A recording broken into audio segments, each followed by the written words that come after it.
Coming after this absolutely wonderful talk. It can be a very major challenge. I'll try and continue with discussions about optics and how to correct optical issues. So I'll be talking about childhood myopia.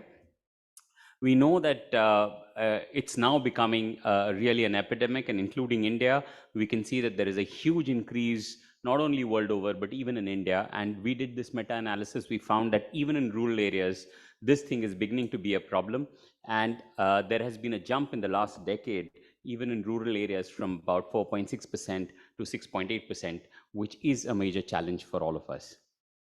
So our decision to intervene is to be based completely on the risk factor identification of a child. So first time a child comes and is prescribed glasses is not an indication to talk about managing progressive myopia. So we need to understand there are two things to it.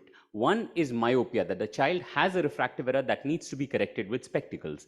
The other thing is that does the child have progressive myopia, which needs to be managed in other ways. So the key intervention decisions for managing or preventing progression of myopia would be the risk factor identification, which would be the baseline refractive error or the magnitude of refractive error the child comes with, the age of onset of myopia, the genetic influence in the form of the parental refractive error, one or both parents are myopes, and the visual environmental considerations. And as I mentioned, it's important to document myopic progression.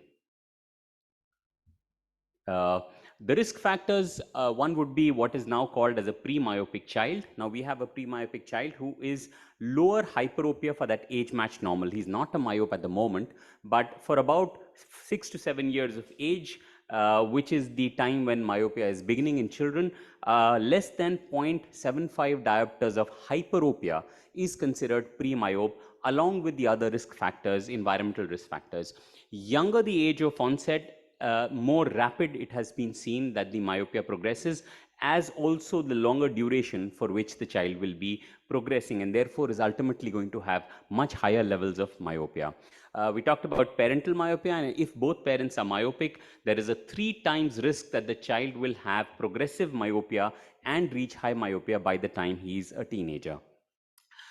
Females, for some not very clear reasons, have been shown to be faster progressors, possibly related to their being in closer indoor environments as compared to males.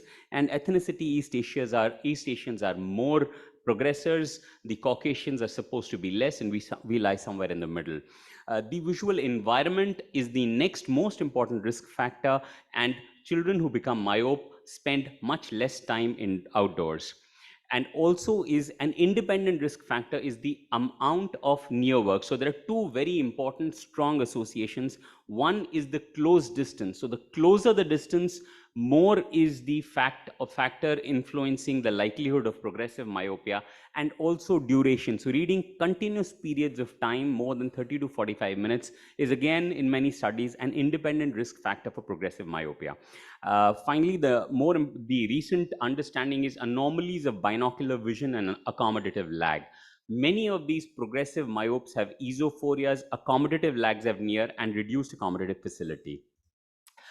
The preventing onset of myopia, identify the pre-myopic child, low hyperopia, one or both parents are myopic, spend less time outdoors, increased near activity and binocular vision disorders. We manage that. Currently, there is no, at least in India, an indication to treat them pharmacologically or optically. So we correct the refractive error, we increase awareness among parents and children.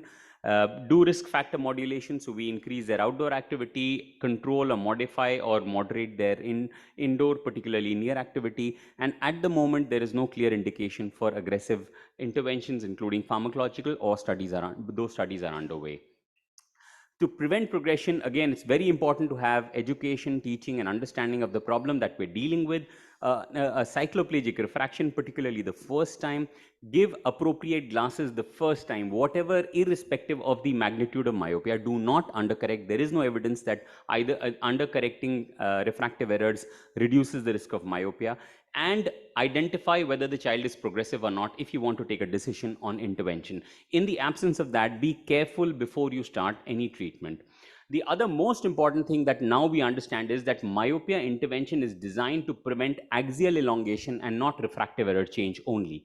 So an axial measurement is extremely important whenever you are measuring this, along with other things like ocular surface and pupillometry if you're thinking of atropine.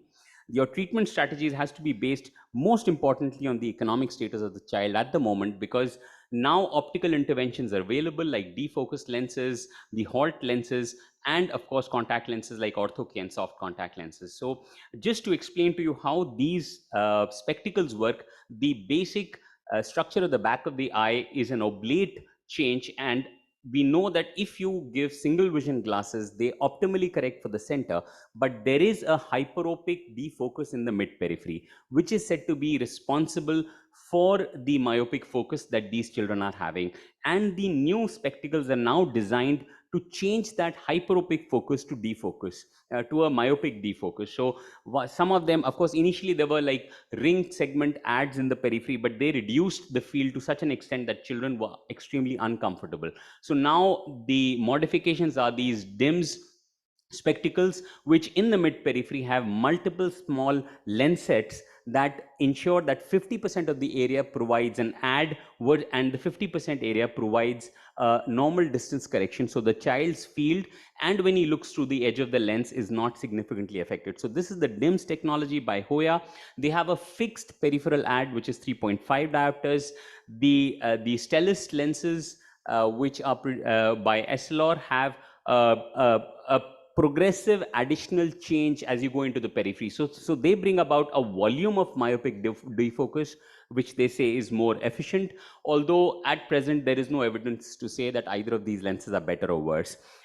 You have prismatic bifocal lenses, which have shown to be better in children who have esophorias and accommodative lag.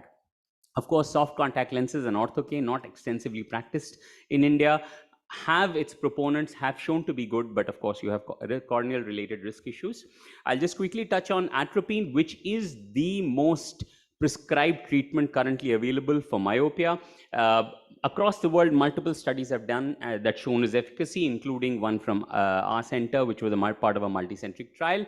I'll just bring to you the complexity involved in atropine treatment. Just this month, you had 2 publications from America, both in JAMA, back to back in 1 year. The first study showing that low-dose atropine is effective in the Caucasian eyes, and the second study showing no significant difference in atropine in changing in progression of myopia. So we know that our understanding of myopia therapy is still underway. One of the possible reasons for this dichotomous result could be that in a low progressive population, which the Caucasians are, a low effective intervention, which low dose at 1.01% atropine may or may not give you that great results. So therefore, this dichotomous result, which of course we'll get to know as we go along. One of the other things that we realized was that we are treating children with atropine, and we know that atropine always, however the dose, will bring about change in the anterior segment refractive error. And this was a recent publication that we showed that part of the effect that we attribute to atropine is because of the anterior segment change, and therefore the earlier studies that were talking about the dichotomy between not so much effect in axial length and fairly good effect in refractive error could partly be explained by the anterior segment change of atropine and not its effect on axial length elongation, and also can explain the rebound effect that we are seeing with atropine. So it's important to keep this in mind. Lastly, lifestyle change. The single most important impact you can make: increase outdoor activities. It has been shown that it is significantly impacting if you do up to 2 hours of outdoor activity in mesopic or photopic light. So you need to be between dawn and dusk, and not after or before that. And of course, visual environment modifications. It's very, very important to teach children for this. So it's important to decide based on progression and of course the affordability of all these various investigations that are there. So you need to finally follow up a child, see how well he's doing on one intervention, whether you want to change or add an intervention, so that you're able to control the myopic progression, which will proceed up to 15 to 16 years of age. And now we are of course seeing it to be much older and up to 20s also, because of the increased near work. And treatment may be stopped or switched if it is not controlled, if there is poor tolerance or compliance or safety issues. Huge options now available with different efficacy, so you need to choose in what patient you want to manage. And finally, we know that increased awareness in the next generation is very important. We know outdoor activity helps, multifocal spectacles help, atropine drops help, soft contact lenses and ortho K are also impactful. So choose what is in the best interest of the patient. Follow up, particularly using exellent as a follow up.